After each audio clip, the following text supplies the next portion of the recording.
오늘도 나를 붙드소서. 그리하시면 내가 구원을 얻겠습니다. 연약한 인생을 알고 오늘도 우리 안에 거처 삼으시며 각자의 인생의 주인이 되시기 원하시는 아버지 하나님, 오늘도 내 인생의 주권을 당신께 의탁하며 당신을 나의 구주요 나의 왕으로 여기며 들려주시는 당신의 말씀 안에 오늘도 우리의 인생의 선택과 또 우리 인생 가운데 품어야 할 마음, 생각, 그리고 우리의 감정까지도 당신의 것으로 채워지기를 갈망하며 말씀 아래에 섭니다. 성령께서 오늘도 우리 안에 하늘의 선한 양식으로 먹이시고 입히시고 우리를 새롭게 하여 주옵소서. 그로 인해 하나님의 나라가 작게는 나의 인생, 그리고 우리가 발딛고 살아가는 삶의 자리에 온전하게 세워지는 복된 자로 살아가도록 은혜 베풀어 주시기를 주 예수 그리스도 이름으로 간절히 기도합니다. 아멘. 오늘 우리에게 주시는 기록된 하나님 말씀은 예레미야 애가 1장 12절에서 22절 말씀입니다. 어제 1장 1절에서 11절은 예루살렘 성의 멸망을 슬퍼하는 탄식의 내용이었습니다. 예루살렘의 현재 상황의 탄식과 여호와를 향한 탄원으로 구성이 되어 있었죠. 영화가 사라진 도시에 애곡하는 소리가 있었습니다. 하나님이 떠난 도시에 적막함이 흘렀습니다. 그 가운데 자기의 죄를 인정하는 시인의 고백이 선언됩니다. 앞서 시인은 시온의 참혹하고 황폐한 현실을 이야기했습니다. 이제 오늘 본문의 시인은 자신과 같은 고통을 겪은 사람이 있는지를 묻습니다.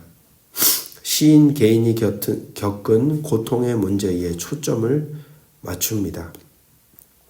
그리고 1장의 전반부처럼 현실의 문제를 다루고 난 다음에 하나님께 간구하는 탄원의 기도가 이어지고 있습니다.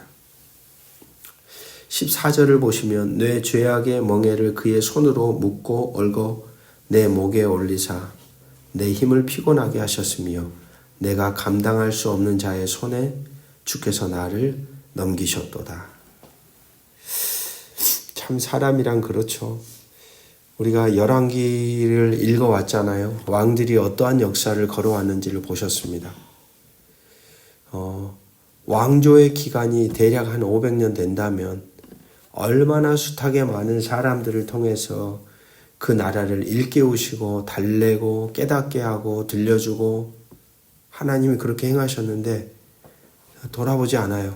자기들의 힘으로 자신들의 능력으로 자신들의 정치적, 외교적 수단, 그것으로 자기들이 살 수 있을 것이라고 그들은 확신했습니다. 그래서 어떤 때는 아수르에, 어떤 때는 바벨론에, 어떨 때는 애굽에 의지하고 동맹을 맺고 그게 자신들의 생존의 수단인 것처럼 나라들을 우상 삼아 그렇게 살아왔던 것이죠.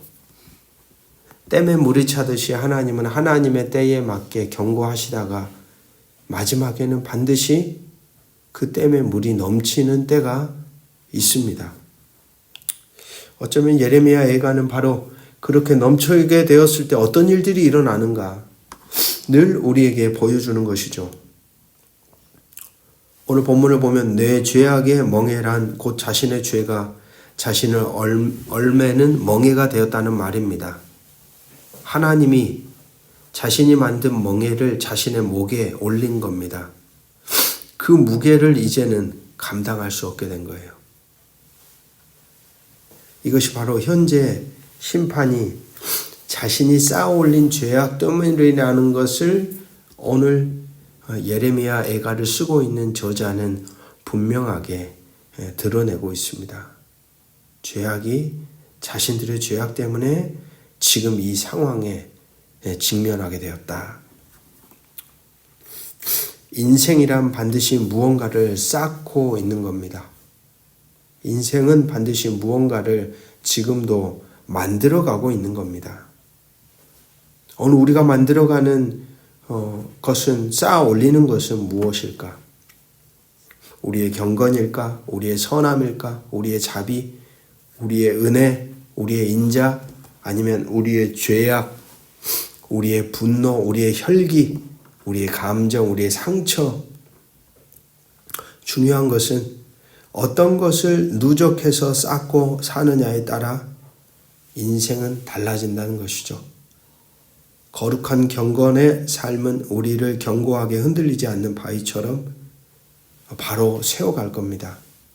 말씀 안에 이어져 하나님의 말씀의 가르침을 따라 우리의 존재를 돌아보며 우리를 세워가는 인생의 쌓임은 우리를 반석 위에 지어진 집처럼 견고하게 만든다는 거죠. 하지만 죄악된 삶, 악한 삶, 하나님 보시기에 가당치 않는 삶, 사람들을 무너뜨리고 상처를 주고 짓밟고 악하게 살아가는 삶의 흔적은 수시로 우리의 삶을 뒤흔들어 언젠가는 반드시 무너지게 할 겁니다. 왜냐? 하나님이 살아계시기에. 죄악으로 가득 찬 인생을 하나님이 그냥 두시지는 않기에.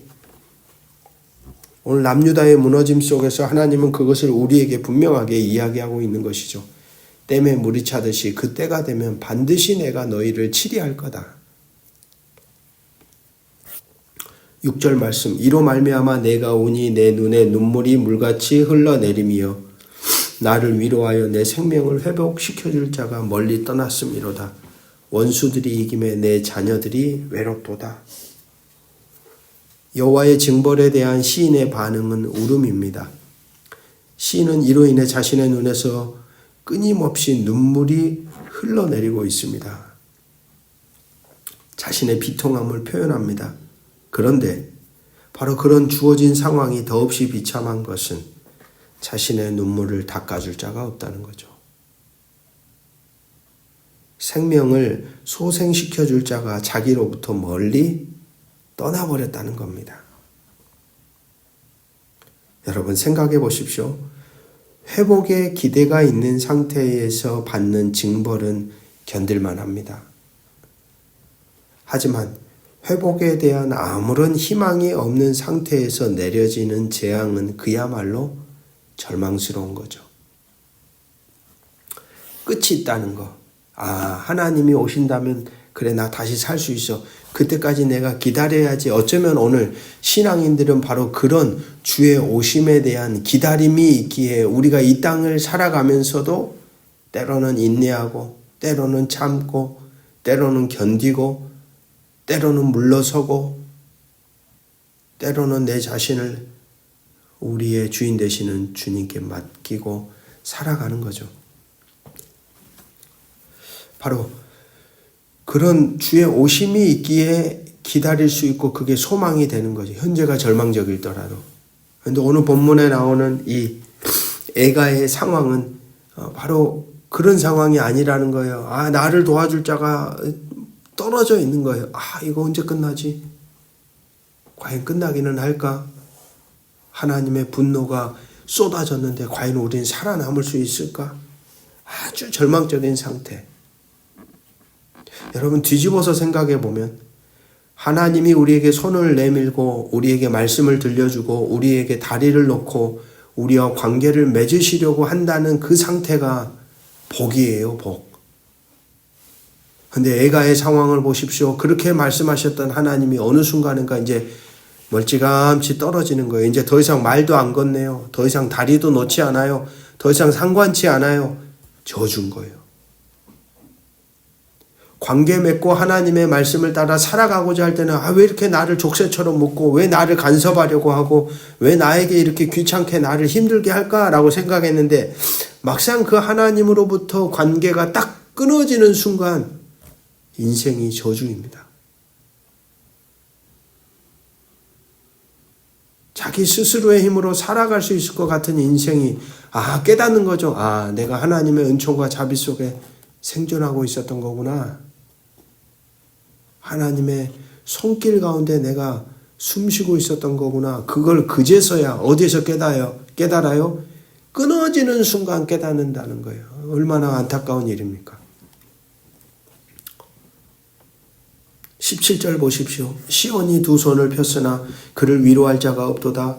여호와께서 야곱의 사방에 있는 자들에게 명령하여 야곱의 대적들이 되게 하셨으니 예루살렘은 그들 가운데 있는 불결한 자가 되었도다. 시온이 주어로 등장하여 두 손을 펴니다. 하지만 그를 위로할 자가 없다고 말합니다. 두 손을 펴는 것은 도움을 구하는 강구의 행동입니다. 그러나 이런 시도가 헛됩니다. 왜냐하면 위로자가 없기 때문입니다. 여호와는 위로자가 되시기는커녕 오히려 이스라엘 사방에 있는 사람들에게 이스라엘의 적이 되라고 명령하십니다. 여호와가 다른 나라에 명령을 내리시는 이와 같은 모습은 이에 여호와 하나님이라는 존재가 이스라엘만의 하나님이 아니라 온 세계의 하나님이심을, 온 세계의 주권자 되심을 보여주는 것이죠. 불결한 자가 되었다는 것은 오물, 혐오스러운 것이 되었다는 의미입니다. 예루살렘은 이제 더 이상 주변 나라들로부터 오물 취급을 받게 되었습니다. 왜요? 하나님이 떠나버리시니까. 하나님이 계시면 그 나라가 거룩한 나라가 됩니다. 그러나 하나님이 떠나버리시는 순간 악취가 나고 더럽고 오물 취급을 받고 불결한 자가 된다. 바로 그것을 이 바닥의 자리에서 애가를 적고 있는 예레미야는 본 것이죠. 아, 하나님으로부터 끊어진다는 게 이런 거구나. 왜 이렇게 이스라엘이 예루살렘이 비참한 상황에 직면하게 된 것입니까? 18절, 19절 우리 같이 한번 읽어보겠습니다. 시작. 여호와는 의로우시도다. 그러나 내가 그의 명령을 거역하였도다. 너희 모든 백성들아 내 말을 듣고 내 고통을 볼지어다. 나의 처녀들과 나의 청년들이 사로잡혀 갔도다. 내가 내 사랑하는 자들을 불렀으나 그들은 나를 속였으며 나의 제사장들과 장로들은 그들의 목숨을 회복시킬 그들의 양식을 구하다가 성 가운데서 기절하였도다. 왜 이렇게 비참하게 된 것입니까? 시인은 고백합니다. 첫 번째, 하나님은 의로우십니다. 하나님은 바르시다는 거예요. 하나님은 인간의 재판장이 아니에요. 하나님은 옳으신 분이에요. 옳으신 하나님 앞에서 누가 이걸 틀어버린 거예요? 내가 그의 명령을 거역하였도다. 모든 환난의 원인은 자신이 여호와의 명령을 거역했기 때문에 일어난 겁니다. 여호와가 불의하게 그의 백성을 고통에 내던지신 것이 아니란 말이죠. 예루살렘 멸망의 원인을 외적인 강함, 유무에서 다른 나라가 타국이 강대해졌기 때문에 우리가 무너진 거야 라고 생각하지 않고 오늘 예레미야 애가의 말씀처럼 자신들의 거역함, 자신들의 악함, 자신들의 완악함, 자신들의 교만함에서 찾는 이 시인의 모습은 절망 속에 있는 소망의 흔적입니다.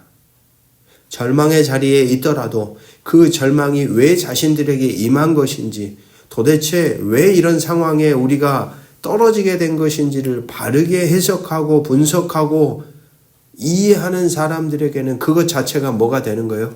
새로운 소망의 빛이 임하는 통로가 될 수 있습니다.